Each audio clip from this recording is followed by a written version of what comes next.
curious combination, a full account, 3 blind mice and 1 dead cat. Everybody saw nothing, and that's about all there is to say about that. Case file number 7744, internal report, full account of the circumstance at the residence. Filed by J. Whitmore, date of entry, unknown, clearance level, discretionary, subject, incident concerning 3 blind mice and the death of 1 cat. No witnesses, no external interference. 1 document discovered at the scene containing a short but final account. 3 blind mice and 1 dead cat. Everybody saw nothing, and that's about all there is to say about that. Arrival at the residence. I was dispatched at 4:13 a.m. to investigate a noise complaint registered by a neighbor at number 7 Maple Lane. The report was unclear, something about scratching, then a sudden thud. The residence in question was presumed vacant. Turns out it wasn't. I entered through the rear kitchen door, which was ajar. No sign of forced entry. The air was stale, still. A bowl on the floor, a paper towel crumpled and gray, 1 broken teacup in the sink. No human residents, no voices. That's when I saw them. Second scene. 1 cat, dead, 3 mice, alive. The cat was positioned on his side in the center of the living room, belly up, tongue slightly out. No visible trauma, no blood, eyes wide open. 1 paw extended toward the fireplace as if reaching. It was a clean death, or made to look like one. The mice were clustered near the far wall under the radiator, seated almost in a line, equidistant, all facing forward. They made no attempt to flee, no chatter. Each one had a tiny white cane laid across his lap. 1 wore what looked like a bottle cap tied with string as a hat. The others were bareheaded. Their whiskers twitched slowly like antennae in search of static. I spoke aloud. "Anyone here?" No reply. Only silence, the kind that moves in after something serious has happened, the kind that settles. Then I noticed the slip of paper, folded once, left under the cat's paw. The note read, 3 blind mice and 1 dead cat. Everybody saw nothing, and that's about all there is to say about that. No signature, no timestamp, but somehow the tone was final. Third account of events. Reconstruction. We know this much. The mice are blind. The cat is dead. Nobody saw it happen. We also know the door was open. There was no struggle. The mice were not injured. No sign of outside entry. So how did this happen? Let's rewind. 4. Who was the cat? Not a metaphor. A real cat. Short hair, orange and white. Domestic. Male, neutered.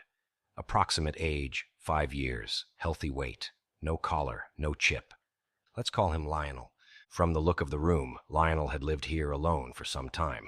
Bowls of food, partially eaten, suggested a self-feeding arrangement. A litter box in the corner, clean. The house was orderly but not pristine. No dust patterns. Someone had been living here, or squatting, possibly Lionel himself. But Lionel was no ordinary house cat. A worn rug by the couch had claw marks dragged into it. Defensive architecture. A lookout post had been built from stacked books. Lionel had been watching for something. Or someone, which brings us to the mice. The mice. Blind, but not innocent. Their names are unknown. We've assigned them temporary identifiers. Mouse A, hat. Mouse B, scar on right ear. And Mouse C, no visible markings. Each mouse appeared fully blind, clouded pupils, unresponsive to movement. Their whisker symmetry was intact. No sign of malnutrition. Their canes were fashioned from what seemed to be dried spaghetti noodles, hardened with clear nail polish. Ingenious.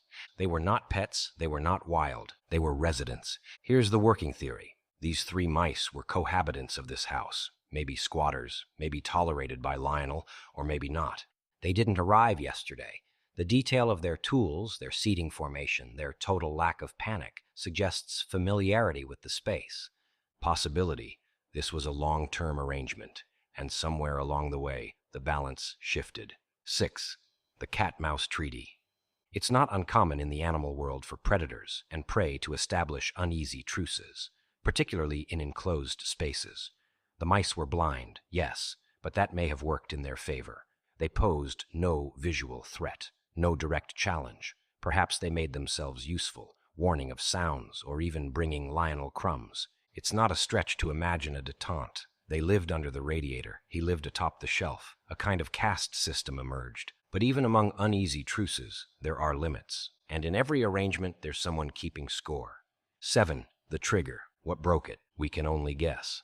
But perhaps one night, Lionel pushed too far. A sudden paw swiped too close. A joke that wasn't a joke. A message sent and misunderstood. Or maybe it was slow. Maybe he just stopped refilling the dish. Maybe the door to the radiator was kicked shut one too many times. Maybe it was an offhand comment about how lucky they were that he didn't eat them. Little things over time become big things. And here's what's truly unsettling. The mice could not see the injustice. They could only feel it. And what is a blind creature to do when the balance of power tips? They wait. They whisper. They count their steps. And when the time comes, if it comes, it isn't dramatic. It's practical. 8.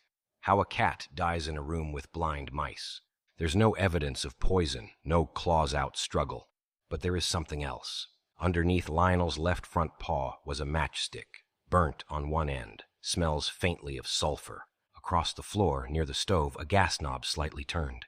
That's when it hit me. The air wasn't just stale, it was thin. Was there an attempted leak? A scare tactic? Did the mice mean to knock him out? Or did he fall asleep and simply not wake up? Or did one of them do something more deliberate? It's possible that Lionel died not from force, but from loss, of oxygen, of vigilance, of knowing when enough was enough. The cat might have simply stopped watching, and that's when things shifted. 9th, the statement. Everybody saw nothing. Again, it fits. The mice were blind. Lionel, if he saw anything coming, didn't live to say it. But there's a voice here, one that's not blind. The narrator. Who wrote the note? Because this isn't just a sentence. It's a decision. It tells us what happened, but doesn't tell us who tells us. Possibilities, a fourth party, a surviving mouse dictating to memory. The collective mind of the scene, stating the facts as plainly as possible. And then, that's about all there is to say about that. That's a closing argument. A verbal lock. No questions, no elaboration. The truth is fixed. The story is done. But is it? X. Aftermath and interpretation. This is what we know. Lionel is dead. The mice remain. The house is silent. The story ends with no inquiry. So what do we make of this? Some possibilities. The mice did it. Slowly, carefully. Maybe not with their paws, but with their presence. With noise. With movement. With knowing that 3 blind mice is still a gang. The cat did it to himself, grew paranoid, couldn't sleep, lost his sense of threat, accidentally started something he couldn't finish. The system broke down, and the resulting imbalance simply led to entropy. Whatever the case, what we're left with is not a confession, it's a conclusion. The mice offer no explanation. They sit, hands folded, canes balanced on their knees, and they say nothing, and maybe that's all there ever was to say. 11th, final entry. I stepped back from the body. The air was still. The mice hadn't moved. The note remained where it was. I left it there. This was not a scene to correct. It was a scene to witness and to leave alone.